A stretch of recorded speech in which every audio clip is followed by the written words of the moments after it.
मागील पिरियडमध्ये आपण प्रॉपर्टीज ऑफ 6 प्रॉपर्टी आपण शिकले.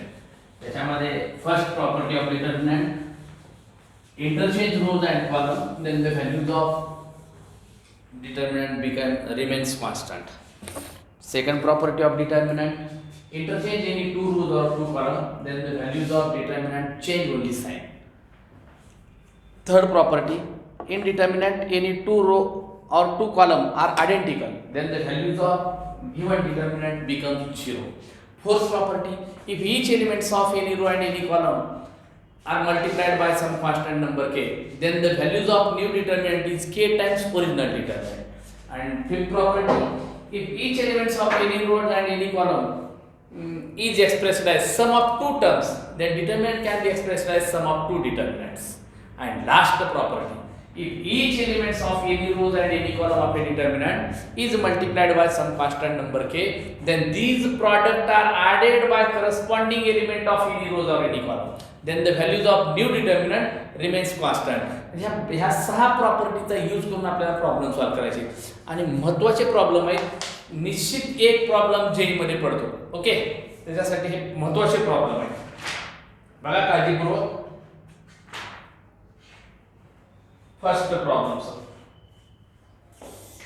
Number 1,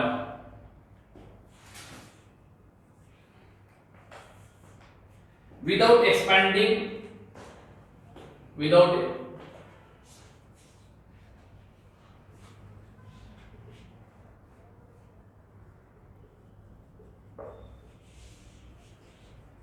expanding, evaluate the following determinants.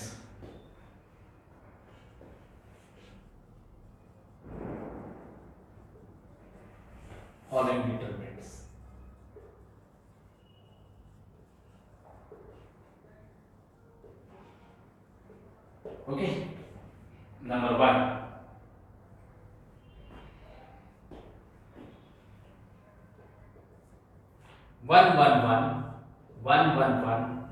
A B C, B plus C, B plus C, C plus A plus B. Okay.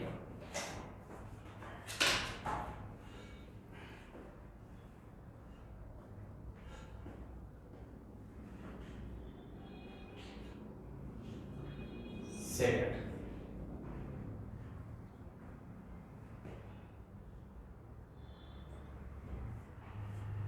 one zero one, 202, 2303, 505, 606, 707, 123.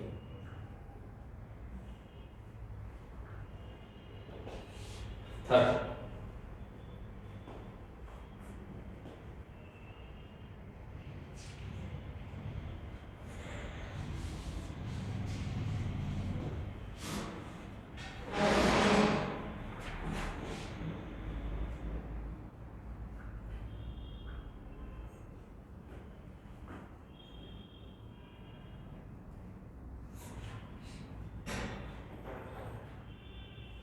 two 765,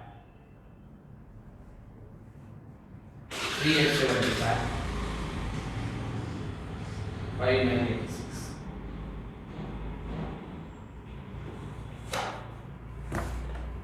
हे 3 problem आहेत. काय म्हणतंय, without expand नंतर त्याची values find करायची आपल्याला. ओके, तर how to find the values of the given determinant. D is equal to solution.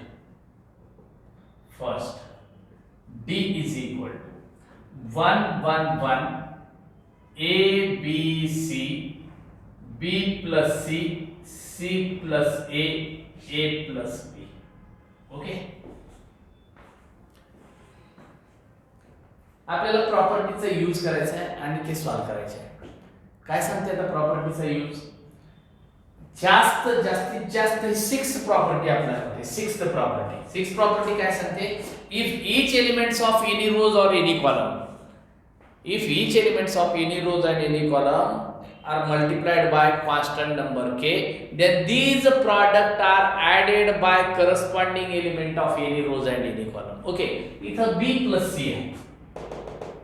याच्यामध्ये a मध्ये ऍड केलं आपण, समजा हे ऍड केला तर a plus b plus c होईल. इथं b ऍड केला तर b plus c plus a होईल आणि c ऍड केला तर c plus a plus b होईल. म्हणजे c3 change to c3 plus 1 times c2.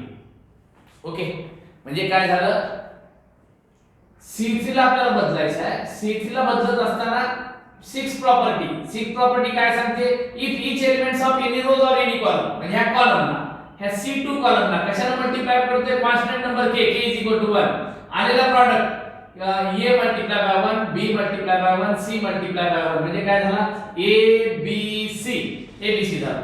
हा आलेला प्रॉडक्ट c3 मध्ये ऍड करू, प्लस c3 म्हणजे काय, b plus c, म्हणजे plus b plus c plus b plus c plus b plus c असे. ओके, म्हणजे काय झालं, c3 change to 1 times c2, c3 plus 1 times c2, c3 plus c2. Okay, then d is equal to 1 1 1 a b c. इथं काय झालं, a plus b plus c, a plus b plus c, a plus b plus c. Okay, taking a plus b plus c common in c3 काय झालं, say fourth property, by using fourth property, हे use 6 property आहे, use 6 property. इथं काय झालं, use fourth property काय सांगते, if each elements of any row and any column is multiplied by constant number k, then the values of new determinant is this constant times original determinant. म्हणजे काय केलं आपण, abc d is equal to a plus b plus c common काय राहिलं, 1 1 1 a b c 1 1 1. Okay, in this determinant apply the third property. In this determinant c1 is equal to c3. Okay, c1 in determinant apply the third property. In determinant any two rows or two column are identical, then the values of this determinant becomes 0. म्हणजे d is equal to a plus b plus c multiplied by 0 and d is equal to 0. Without expanding, the values of the given determinant is 0 and expand केलं तर त्याची value 0 येणार. अशा टाइपचे problem आहेत, सोपे problem आहेत, फक्त काळजीपूर्वक करणं महत्त्वाचं आहे. लक्षात येतंय. आता असं दुसरा हे महत्त्वाचं आहे, एकदम महत्त्वाचा आहे हा प्रॉब्लेम, म्हणजे थोडं विचार करायला लावणारा प्रॉब्लेम आहे. म्हणजे काळजीपूर्वक करा, एकदा समजलं की मग सर्वात सोपा टॉपिक वाटतोय हा. लक्षात येतंय. Second problem.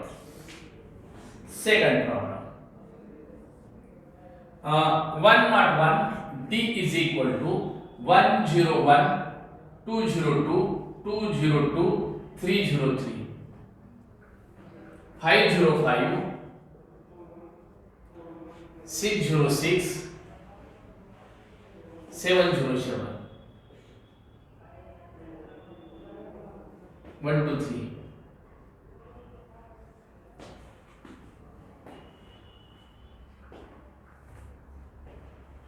काय करता येईल आपल्याला, without expanding them so that the values of the determinant is equal to, इथं 1 2 3 आहे. ओके, r1 101 आहे, 1 ला जर 100 ने मल्टिप्लाय केलं तर 100 होईल आणि तो त्याच्यातून मायनस सबट्रॅक्ट केला तर 1 येईल. 2 ला जर 100 ने मल्टिप्लाय केलं तर 200 होईल, 200 मधून 200 होईल तर 2 येईल. 3 ला जर 100 ने मल्टिप्लाय केलं तर 300. म्हणजे काय, by using 6 property in third column multiply by 100 some constant number k k is equal to 100. 100 ने मल्टिप्लाय केल्यानंतर काय होईल, 100 200 300. these product are added by corresponding element. इथं जर -100 ने केलं तर इथं काय, -100 -100 -100. ओके, मग काय, -100 -200 -300.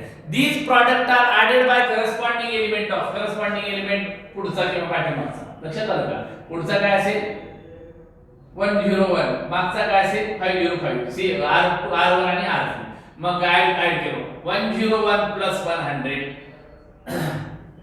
101 plus of minus 100 202 plus of minus 200 आणि 303 प्लस ऑफ मायनस 300 म्हणजे काय आला 1 इथं 2 3 ओके म्हणजे पहिला रो 1 2 3 आणि दुसरा रो आल्सो तिसरा रो 1 2 3 म्हणजे तेच येणार आहे 0 3 म्हणजे काय करता येईल आपल्याला by using 6 property R1 change to R1 plus minus 100 times R3 किंवा okay R1 change to R1 minus 100 times R3 हे बोथ झाले म्हणजे ऍड करून मायनस 100 टाइम्स R3 केलं तरी चालतंय किंवा direct plus into minus minus 100 times R3 म्हणजे काय चेंज झाला आता फक्त R1 चेंज होतंय D इज इक्वल टू काय झालं R1 मध्ये 101 आता असं झालं 10 इथे लिहितो मी R1 काय 101 मायनस 100 मल्टीप्लाय R3 काय 1 आहे 101 आहे 101 मायनस 100 इज इक्वल टू 1 म्हणजे काय झालं पहिला रो काय झाला 1 सेकंड 202 मायनस 100 टाइम्स 2 ओके हे म्हणजे R1 मायनस 100 टाइम्स R3 इथं सुद्धा R1 मायनस 100 टाइम्स R3 हां 202 मायनस 100 into 2 200 आणि किती आलं 2 म्हणजे 1 2 सिमिलरली 3 505 606 707 1 2 3 काय झालं R1 is equal to R3 R1 is equal to R3 म्हणजे कोणती प्रॉपर्टी झाली ही बाय युजिंग 6 प्रॉपर्टी आणि इथे कोणती प्रॉपर्टी झाली थर्ड प्रॉपर्टी मग काय झालं हे determinant value 0 therefore D is equal to without expanding the values of the given determinant becomes 0 okay अशाच टाइपचं आहे तिसरं सेम प्रॉब्लेम आहे काहीच अडचण नाही हे पहिला प्रॉब्लेम काय केलं कॉलम मधली 6 प्रॉपर्टी वापरली दुसऱ्या ह्याच्या प्रॉब्लेम मध्ये रो मधली तिसरी प्रॉपर्टी वापरली लक्षात आलं का all this problem definitely by using the 6th property if each elements of any rows and any column is multiplied by constant number k then these product are added by corresponding element of any row and any column then the values of given determinant remains constant by use this property and solve this problem आता last third problem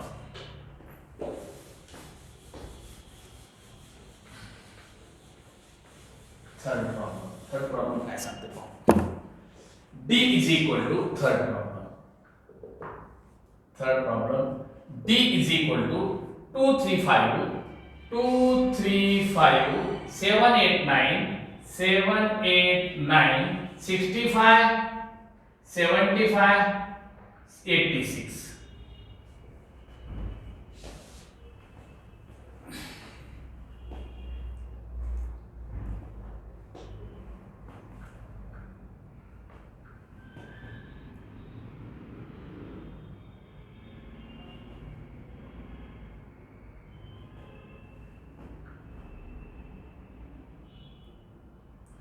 फक्त पाहायचं त्याच्याकडे आणि काय करता येईल पाहायचं हे का आपल्याला 235 आहे आता हा नंबर मोठा आहे सर्वात ओके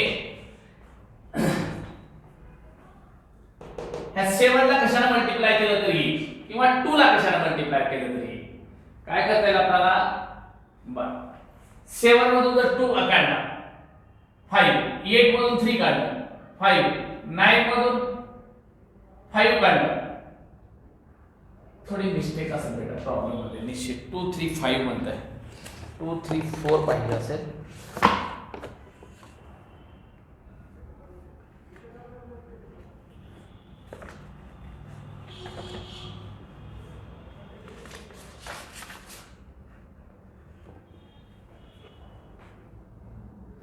फोर आता सेम प्रॉब्लेम आहे तसाच काही चेंज करत बसायची गरज नाही C2 चेंज टू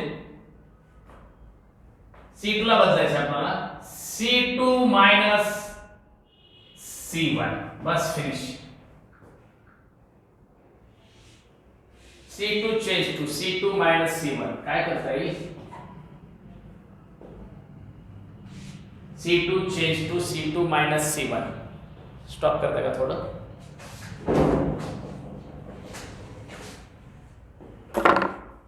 हाँ प्रॉब्लम 2765 3875 and 5986 काळजीपूर्वक पाहायचं आहे.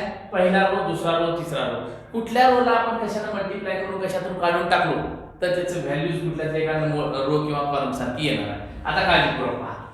ह्या 7 ला कशाने मल्टिप्लाय करू शकता 65 मधून कमी करण्यासाठी 7 मल्टिप्लाय बाय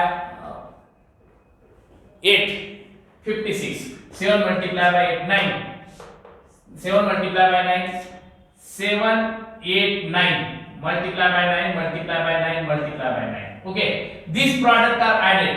काय झालं 7 9 ला 63 8 9 ला 72 9 9 ला 81. Okay, मग काय असेल 60 minus 65 minus 75 minus 86 म्हणजे काय असेल -2 -3 -4. हे जर निगेटिव्ह घेतला तर मग काय असेल येईल.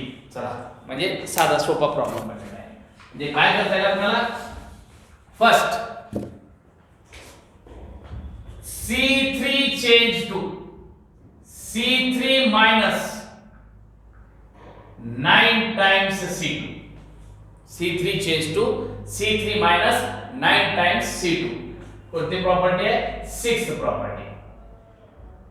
ओके मग काय असेल D is equal to आता C3 पाहतो मी C3 किती आहे C3 पहिली value 65 minus 9 times 7 65 minus 63 is equal to 2. Okay हे झालं पहिलं. दुसरा 75 minus 9 multiplied by 8 75 minus 9 multiplied by 8 72 is equal to 3. And last 86 minus 9 multiplied by 9 86 minus 81 किती रे 5 आहे का 235 आहे. म्हणजे काय करता येईल आपल्याला D is equal to 235 789. Okay इथे काय 63 minus 65 minus 63 म्हणजे काय असेल 2. इथं 75 minus 72 3 and 86 minus 81 5. Okay, by the third property 235 C1 is equal to C3, therefore determinant is equal to 0. This determinant becomes 0. Okay, अशा टाइपचे प्रॉब्लेम आहेत. Find the values of without expanding the values of given determinants. Expand the given determinants without expanding the values of the given determinants. First 0 सगळ्याच्या तिन्ही value 0 आहेत. पहिला column मध्ये होता, दुसरा रो मध्ये होता, तिसरा कॉलम मध्ये होता. अशाच टाइपचे प्रॉब्लेम आहेत. आणखी एक प्रॉब्लेम घेतो तुमच्याकडे हे तुमच्यासाठी.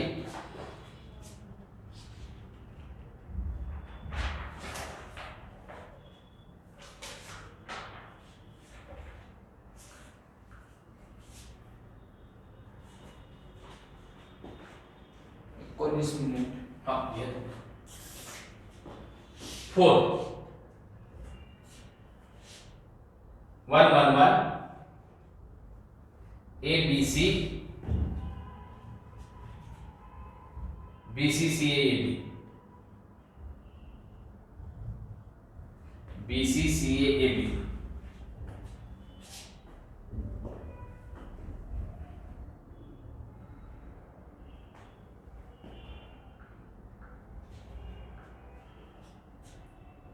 1 1 1 ABC A square B square C square. Okay आता हे महत्त्वाचा प्रॉब्लेम आहे बेटा, अशा टाईपचे प्रॉब्लेम परीक्षेत येतात.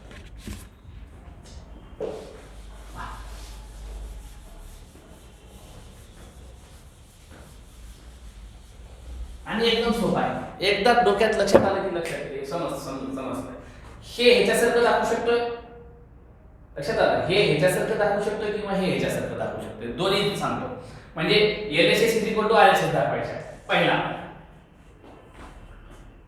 हे fourth problem, LHS is equal to LHS is equal to 1 1 1 1 1 1 ABC ABC BC CA AB BC CA AB.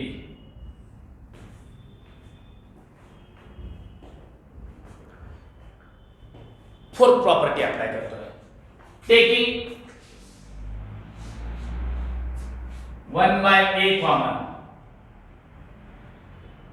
taking 1/a common in R1.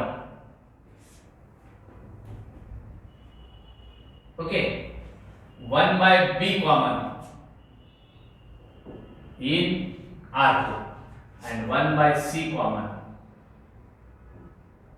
in R3.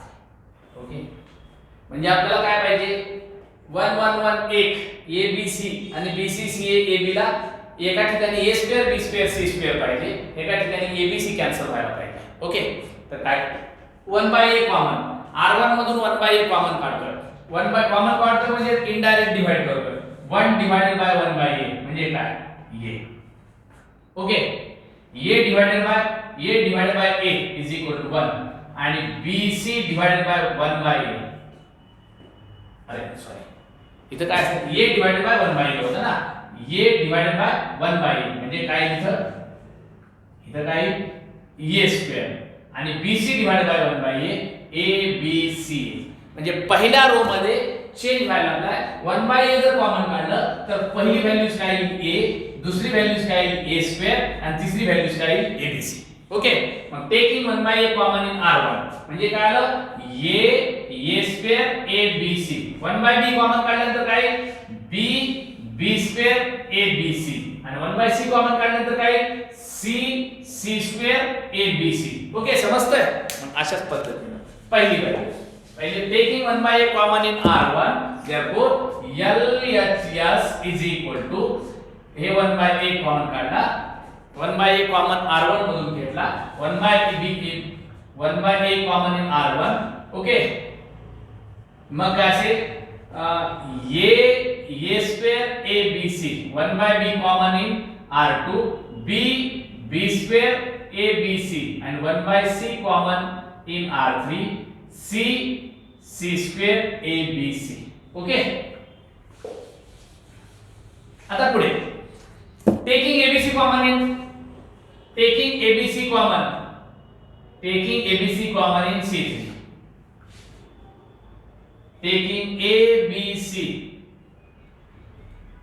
in C3 काय झालं, LHS is equal to 1 upon ABC multiply by ABC common काढतो आपण, ABC in determinant of a square 1 b square 1 c square 1. Okay, मग काय झालं, आपल्याला काय पाहिजे, पहिला हे ABC कॅन्सल झाला बेटा. आता हे आपला जो आला डिटरमिनंट, पण पहिल्या रो मध्ये नाही, पहिल्या रो मध्ये ABC आहे, तिथं 1 1 1 1 आहे, इथं 1 1 पाहिजे आपल्याला, तिथे ABC आहे. मग काय करता येईल आपल्याला, by interchanging rows and column, by interchanging rows any two rows और two column, value change only sign by using second property LHS. इथं काय करू आपण, C1 इंटरचेंज C2 काय झालं मग, is equal to minus in determinant of 1 1 1, हे minus 1 1 1 a square b square c square, a square b square c square आणि पुढे काय ABC. Okay, C1 interchange C2 केलो, मायनस साइन मल्टिप्लाय झाला, minus sign हे झाला. ओके, मग again ह्या दोघांना चेंज करायचे आहे, C2 interchange C3 LHS is equal to हे मायनस साइन आणि दुसरा minus sign multiply by minus sign in determinant of 1 1 1 a b c a square b square c square minus into minus plus LHS is equal to 1 1 1 a b c a square b square c square and LHS is equal to RHS. Here is the answer. And without expanding, then they show that this determinant is equal to this determinant. LHS is equal to RHS दाखवला जाता. RHS is equal to LHS सुद्धा दाखवला जाते. Same as it is. तुम्ही हे करू शकता. RHS is equal to LHS. Okay, इथं स्टॉप करू. किती झालं? 25.